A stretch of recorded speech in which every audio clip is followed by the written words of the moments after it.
Biquinho, also known as Little Beak. These peppers are native to Brazil and Peru. 500 to 2,000 on the Scoville scale, so not super hot, but they're tasty. So I've had the white, the red, and the yellow variant before, but I've never had the chocolate variant of Biquinho. In fact, this is the chocolate variant. The other one, he had it marked as black red, and you can't really see it, but there is a lot of red to this pepper. It's quite a bit more red than this one. This one's more of just a fuchsia or a purple. So figured I'd review them all and see what we got. See which one's maybe the better one, the hotter one. I think they're all going to be right around the same heat, but I'm interested in those darker ones to see what kind of flavor we get from them. What should we start with? Let's start with the yellow Biquinho.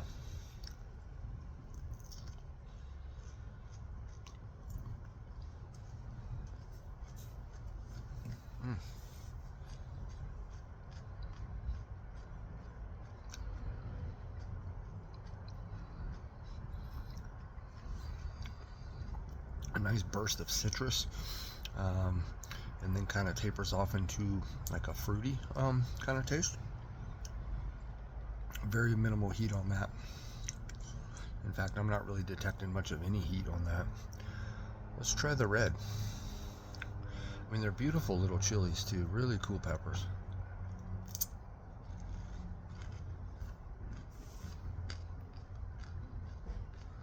Less citrus, less fruit.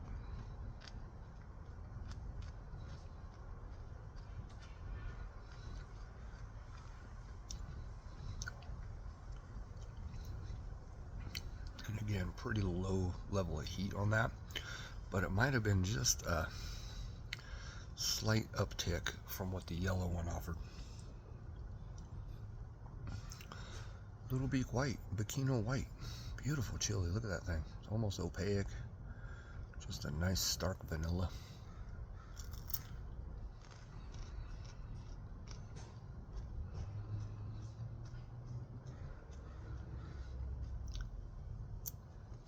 And these peppers were given to me by Patrick Blasco of Bringers of the Burning Berry.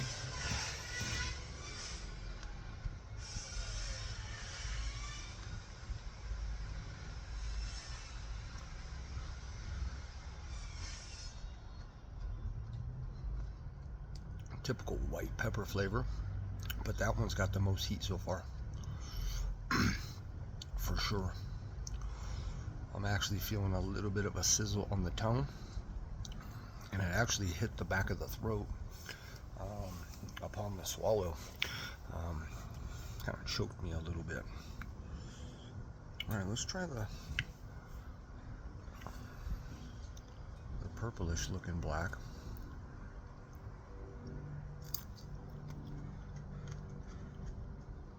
That white one's got a little spice to it, man. Wow.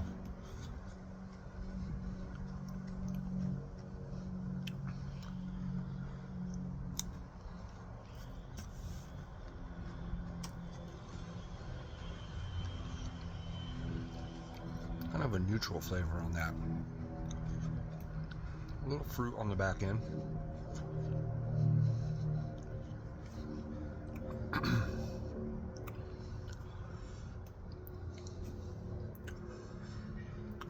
One. See, I got a little bit of a sizzle on the tongue, and it really was jump started from that white one. There is a little bit of an accumulation going on with those four peppers that's kind of enhanced the overall burn, if you will. It's not really a burn, but the heat profile of the chilies. But it was that white one for sure that has been night and day hotter than all of the other ones so far. Yeah, this one's definitely a different pepper, or a different colorant variant.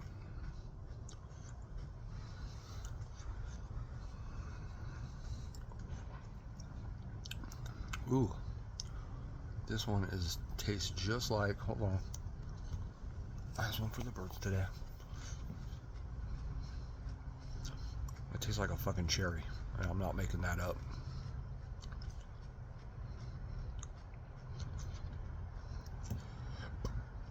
Just a less sweet cherry. Wow. Alright, running out of video time here. So, best flavor, that last one. Because it spoke to me with a for sure something that I could trigger to something that I'm familiar with. It tasted just like a cherry. I'm not making it up. And then the first one, the yellow one, was probably the second best tasting. And then the second to last one. And then the white, and then the red. The red just didn't have much of a flavor to it.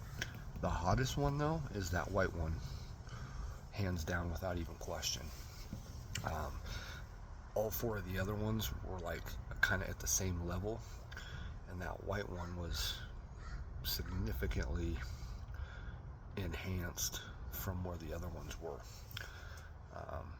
So if that Scoville, the estimated Scoville on those is 500 to 2,000.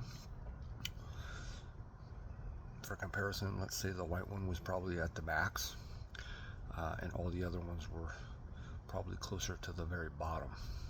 So, anyways, Biquinho chilies, really, really interesting, fun little peppers. Yeah, that was a fun little review. You know, again, I've never seen those darker